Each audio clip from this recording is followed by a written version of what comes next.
நல்ல போஸ் கொடுக்குவேன்.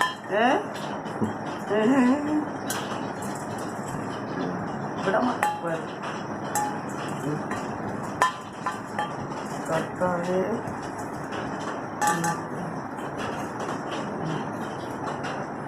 அதை அப்படியே திருப்பிட்டு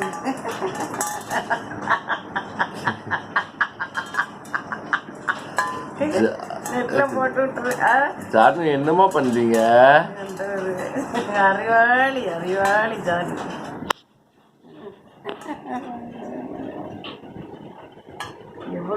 போச்சு கால வச்சு பிடிச்சிருக்கு.